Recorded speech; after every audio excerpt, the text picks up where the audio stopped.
Amanda is a neuroscientist turned designer, TED main stage speaker, professor, and STEM advocate.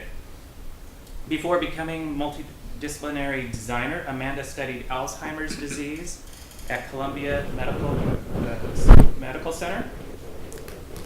Through writing, speaking, and design, she is trying to help the world better appreciate the importance and wonder of science. So please join me in welcoming Amanda Phingboddipakkya.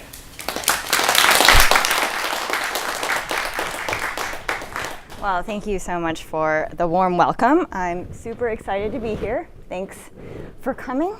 And let's start with a message that I have for every single one of you in this room, that it's time for designers to play nice with science. So I get it. There's a lot of reasons why you might not want to. Seems complicated, potentially boring. Scientists aren't necessarily the most engaging or friendliest people. And, you know, as humans, we're kind of all afraid to be wrong. But here's the thing. Science is amazing, and science needs us. So, a couple facts here. In the average human body, there is enough DNA to stretch from the sun to Pluto 17 times. Just imagine that for a second. Also, in our bodies, there's actually more bacterial cells than human cells. Kind of crazy, right? But somehow, we've found a way to symbiotically exist. Next trivia point. In the known universe, there are actually 50 billion galaxies. Just that number, insane. And that's only what we know. So as I said before, science needs us. Why does science need us? Well, most of the general public doesn't really understand what scientists do, and it's because scientists have trouble explaining what they do to the layman. If they can't explain what they do and they can't get people on board, especially policymakers, then they can't receive funding to do the work that's so important. And even if they step outside their comfort zone just a little bit, and they're one of the progressive ones, ahead of the curve, they still need a lot of guidance from people like us. So just yesterday, I was on the phone with one of the physicists I'm collaborating with, and he wanted to call our collaboration ultra-fast excitation. So to be fair, it's typical physicist speak. It's a term that's used a lot in condensed matter physics, but for someone without that context, it's kind of like, ooh, I don't know about this. Anyway, scientists are struggling and they need us. So my own journey to design started in a science lab. So I was studying Alzheimer's and the aging brain at Columbia Medical Center. And one day, I was walking a patient out of the research suite. And he turned around to me and asked, how did I help science? And the first thing out of my mouth was, so I can send you our paper when we're done with it and we finish all of our statistical analyses. Worst answer ever. I mean, obviously I realized that, okay, maybe I should explain the science in a more general sense, but by that time I'd already lost him. And I felt such embarrassment and I felt like such a failure because I couldn't explain that he was helping us better understand neurological conditions like Alzheimer's and Parkinson's. Really, really important science and such a huge contribution he was making. So that was the start of my quest to find the tools and methods to better answer his question, to basically succeed where I'd so utterly failed. Now, it took me a long time to figure out how to bridge these worlds of science and design. But what I want to share with you today are 3 ideas for how designers can get involved in science, how they can play in this new sandbox. And my hope is that you walk away and you'll be able to pick a field of science and explore it for yourself, because I know you'll grow so much creatively from it. So, first idea, pick one specific thing and make it playful. Seems pretty simple. So if I asked you all what you thought when I said the word element, you'd probably, say periodic table, probably pull up something that looks like this. Well, we started with an idea that we could make elements fun and playful, that we could illustrate them, we could personify them, and we could do it in a way that was engaging to young women so that they would also love science and explore science for themselves. We call this brand Atomic by Design because atomic numbers, elements. Makes sense. So we started with clothing. We created a design for nickel, we created one for hydrogen, we created one for neon. And we kind of shopped it around to see, would young women be interested in this? And they were. They were so excited to wear these clothes, and they were so excited to share science that they had learned with their friends. We thought, okay, well, we've done a couple of elements. It's working pretty well. Why don't we do more? And why don't we share it in classrooms? So we developed notebooks that center around each of these atomic elements and personify them and illustrate them. So some of my favorites, carbon. So carbon is the social butterfly because carbon binds with almost everything, serves as the backbone for a lot of our natural world. Mercury is the risk taker. So she's wide-eyed and volatile, filled with smiles because you can find mercury in mascara, in dental fillings, and in bombs. Beryllium is an explorer of uncharted landscapes and an innovation seeker because beryllium is often used in the aerospace industry and it's a kind of very strong component of what they use in the engineering.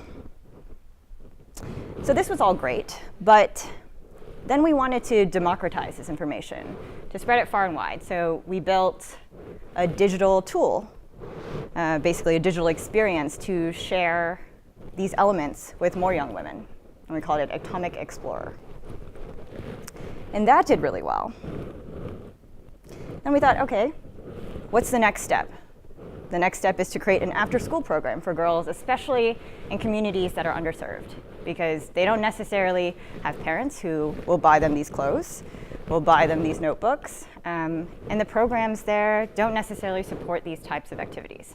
So we called this program Atomic Squad. And we created notebooks so that they can record what they find interesting about the world. We give them posters they can put in their lockers. We give them playing cards so that they can share with their friends and learn more science. And we did science experiments with them, like this one. So you can see the potential energy exploding into kinetic energy.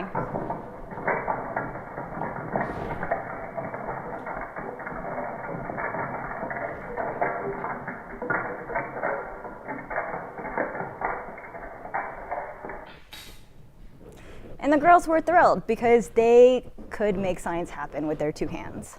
And all of this came from a central idea that we can make elements fun, we can make them playful, we can make them engaging and relatable to a young audience. So, second idea, dig into the people behind the science.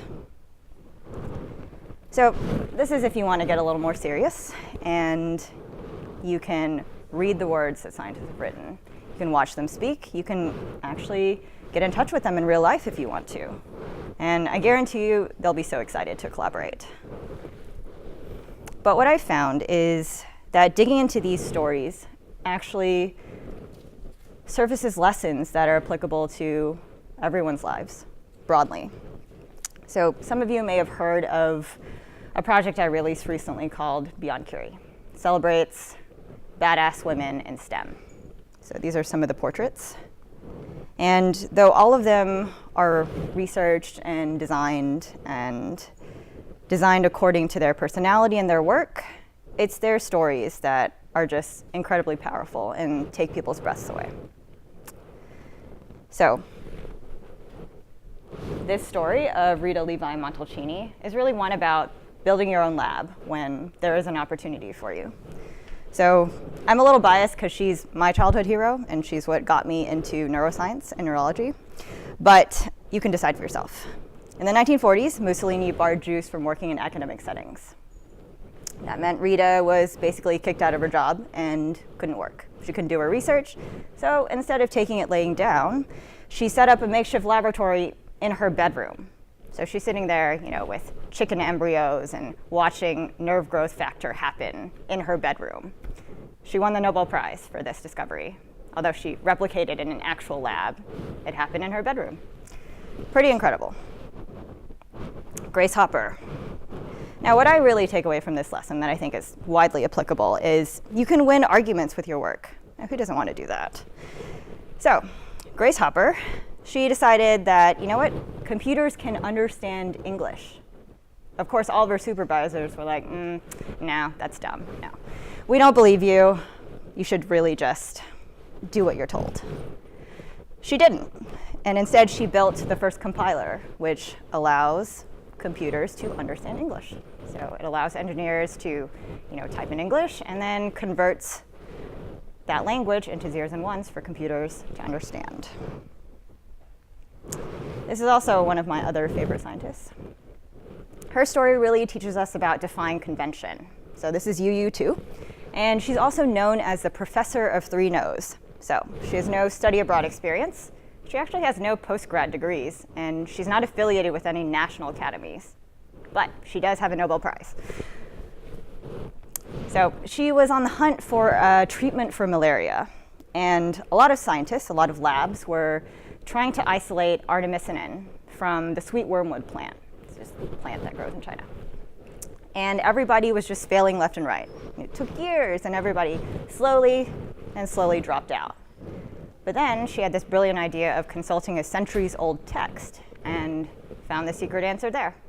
So don't be afraid to tread old ground for new insights. This is also, I have so many favorites, but this is also another one of my favorites. So this is Margaret Ann Buckley. Although most people probably know her as James Barry because she pretended to be a man for her entire life so that she could practice medicine. So Margaret, at age 13, decides, hey, I want to be a doctor. Not just a doctor, but a surgeon. So she changes her name. She, I think, takes her dead uncle's name, and then goes to med school. Now, she's not just a doctor. I mean, it's awesome to be the pioneer and the first woman, but she also was a total badass and performed the first C-section and was renowned across the British Empire. So her lesson is really that sometimes being a pioneer takes sacrifice, and I think we can all agree this is a pretty big one. So her story is very interesting. Though it's very sad that Mariam Mirzakhani passed away last year, it's interesting that her hobbies actually gave her special skills. Now I know we're all super busy, we have projects, we have deadlines, we have all the things, but I think it's important to make time for those hobbies because they kind of give you an edge. So for her, she drew and she painted, which meant that when she did mathematics, pure mathematics in these kind of three-dimensional spaces, she could very easily visualize them. She was the first woman to win the Fields Medal, which is basically the Nobel Prize of math, and the first woman to do it in decades.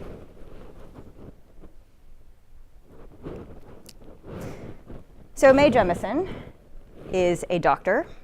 She's an astronaut, not an easy thing to be. She's also an actress and a dancer. So I think her story very much tells us that we should bring our authentic selves to work. So when she went up to space, she brought one, maybe two things of hers, and one of them was an Alvin Ailey poster. It's a famous dance company, if you're not familiar. Aside from that, she kind of bent NASA's rules a little bit when she was starting her kind of regulation sessions. And she would start everyone saying hailing frequencies open, which I think any Trekkie would appreciate. So my third idea. Now, if you want to kind of go deep and do even more than just looking at the people behind science and picking a field that you're interested in, let's join scientists in a collaboration. So you can form a partnership. And I guarantee you can learn so much from the scientists, and they'll learn so much from you. So I had a hypothesis when I started my initiative called The Leading Strand, that designers are uniquely positioned and uniquely skilled to translate scientific research. And I'm happy to say that after running 2 cohorts and fostering multiple collaborations, that it's been validated. Absolutely. We are perfectly positioned to help scientists visualize and communicate their research.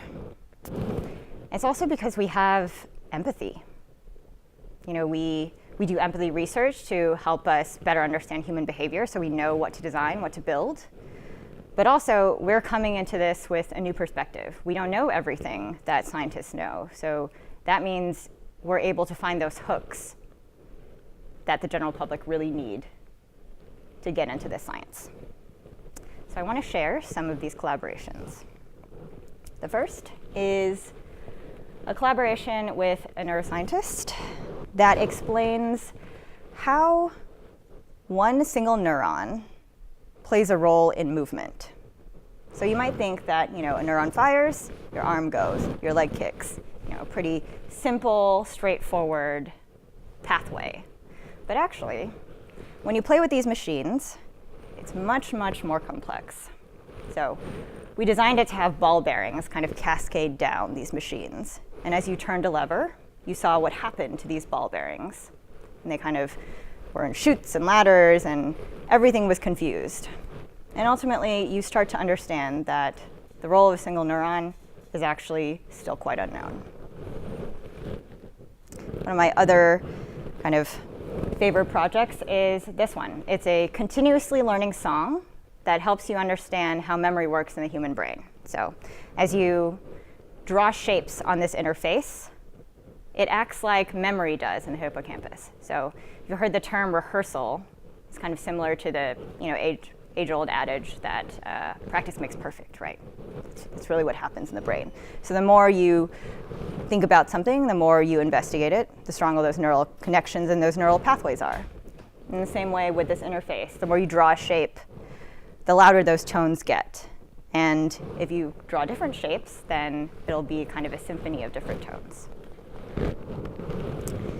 This next piece that I want to share is a short film.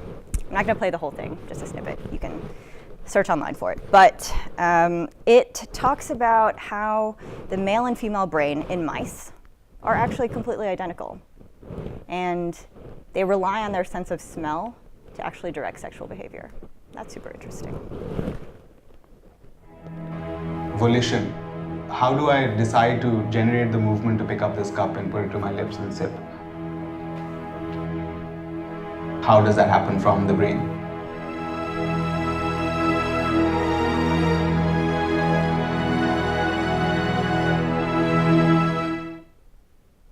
So a very short clip, but you can see how this is probably not your average science class film that you saw in elementary school. It's a little more beautiful, it's a little more sophisticated, so that people who aren't necessarily attracted to science can get into it. Now I want to share some prototypes that we've been building as well at NC State.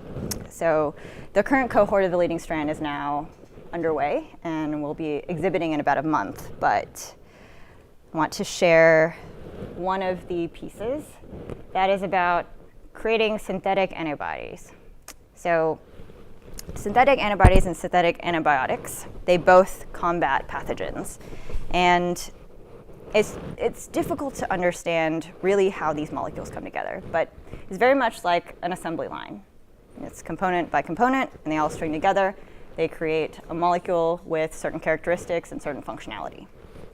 So by creating a video game that allows players to create their own antibiotics and test them in a biochamber and see how they do with pathogens, it allows you to better understand that there are certain components in biology that may make their way into lots of different molecules.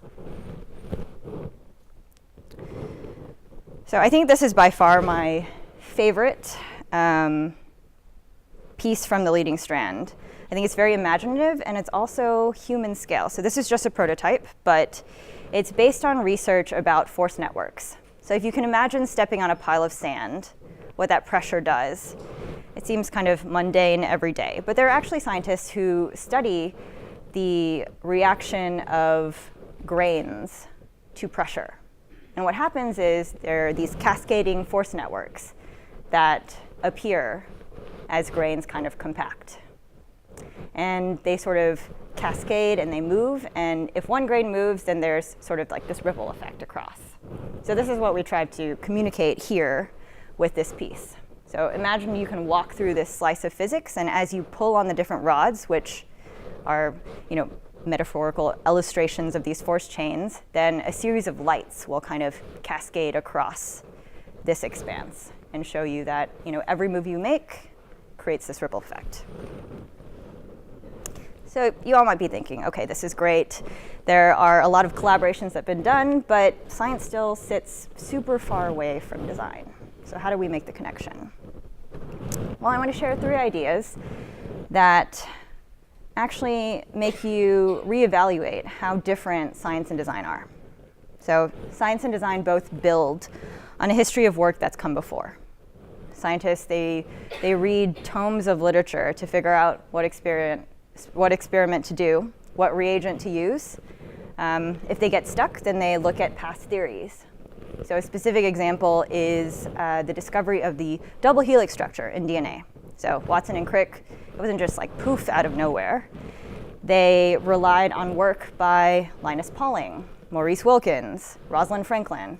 All of this came together in this theory. Also with the rise of Apple, for example, this kind of simplistic, really elegant design. It has its birth in the theories of modernism in the 20th century. Scientists and designers also know that progress takes time. I'm not sure if you know this, but 99% of experiments don't work.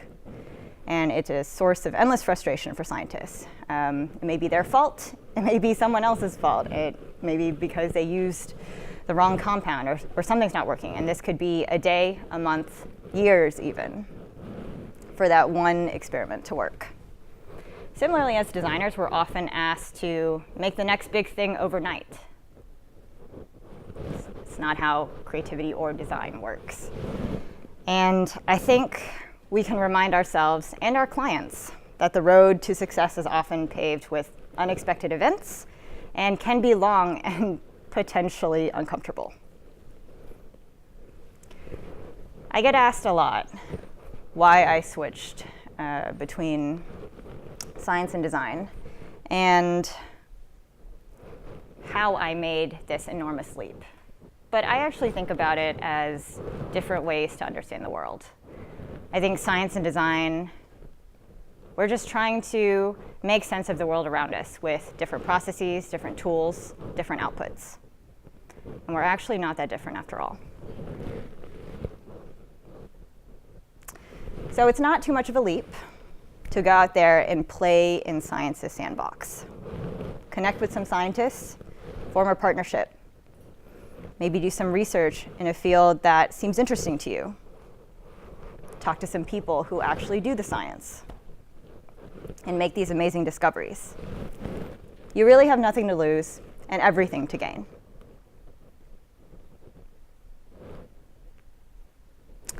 Thank you.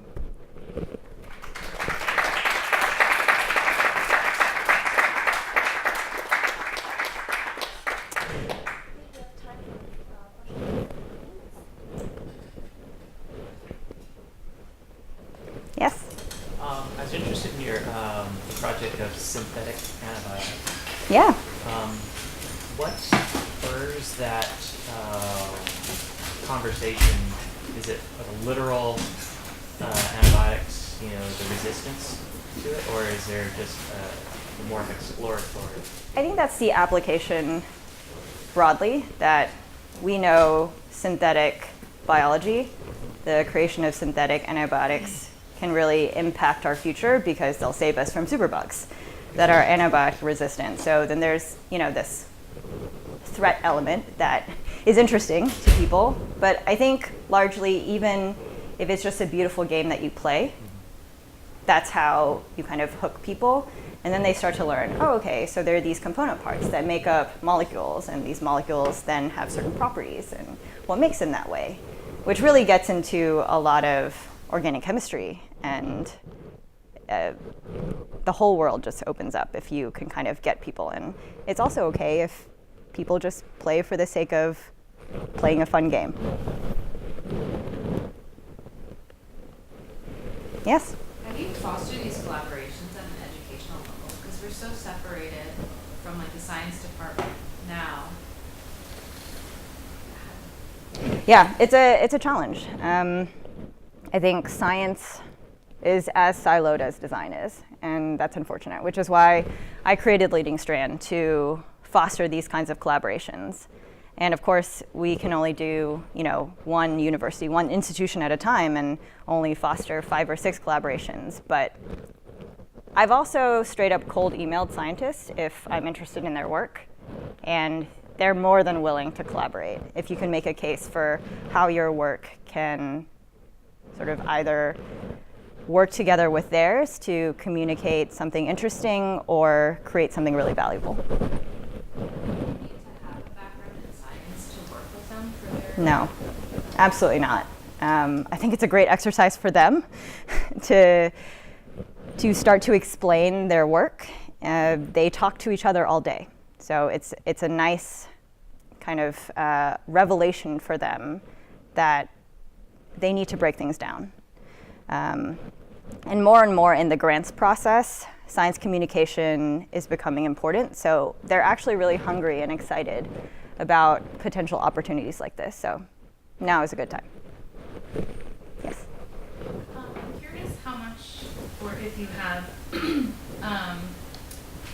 ventured into sort of exhibit design and working with museums and creating sort of like traveling exhibits or pop-up like. Yeah, absolutely. Yeah. I think what I failed to mention is that the Leading Strand puts on an exhibit after every cohort.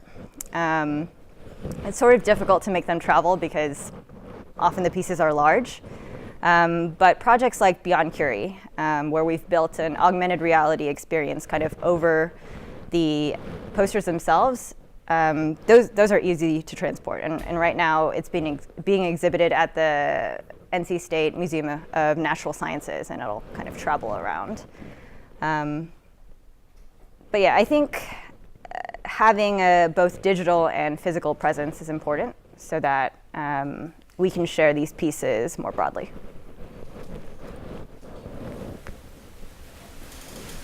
Yes? So I'm actually a science person, and I'm sort of wondering, like, say your clothing line example with the elements, like once you sort of get people hooked, how would you actually reel them in? Because the actual like practice of doing sciences could sort of dismay people once they get past like, oh, these are really cool designs with helium. Like, how do you keep that interest? Absolutely. Young girls? I think for them it's about creating demos. I hate to say experiments because really demonstrations in science class, even though we call them experiments, are actually demonstrations. It's powerful for them to understand that they can create science with their 2 hands. And I think once they are kind of bought into this world and it's something that they can share with their friends, they're more likely to learn and investigate and actually do more hard science. Because they're taught these principles in class, but they're not necessarily able to see them at work, or at least in these more underprivileged neighborhoods. They just don't have the resources to make that happen. Yes? Could you talk a little bit about your journey when you switched from science to design? Like, what was that experience like for you? And I imagine that journey helped you now when you try to communicate with scientists or designers or vice versa. It does.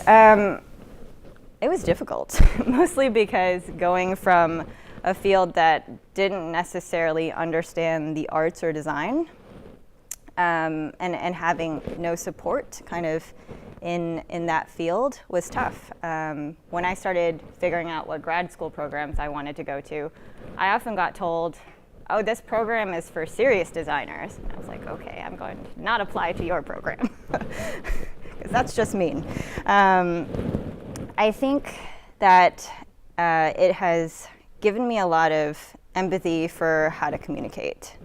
I think scientists are often more literal.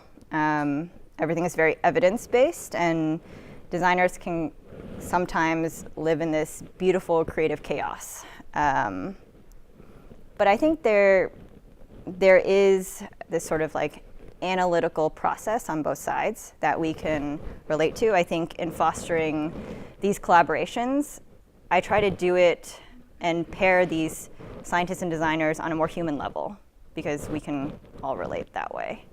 And I think it's this sort of peered and shared learning that really comes out of these collaborations.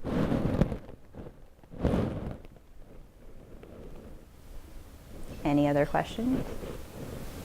I have a question. I'm curious, when I think about science and design coming together, the first thing that comes to my mind is biomimicry, and that's not something that you really mentioned in your presentation, but it seems like you're doing like physics mimicry and other sorts of mimicry, and I'm wondering if you could just speak to what you see biomimicry as, and like maybe the future in the world of our built environment. Yeah, I think there's a lot of biomimicry in architecture, and it's really beautiful. I think there's certainly a lot we can learn from the natural world. I think helping people see unseen worlds where the connections are not yet made is my focus at the moment. So, for example, matter moving at really fast timescales. How does that happen?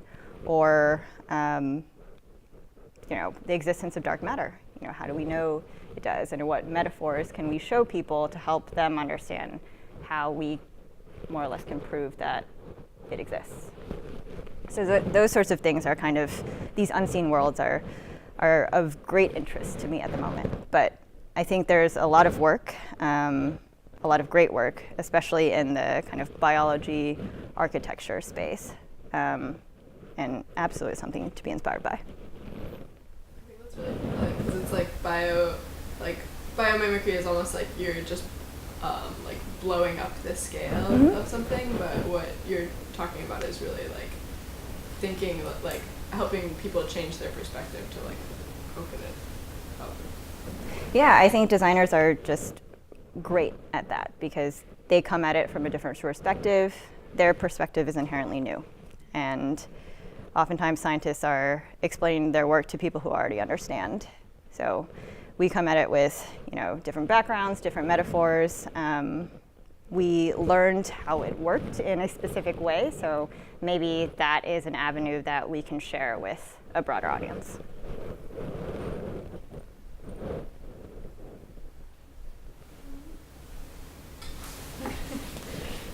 Any more questions?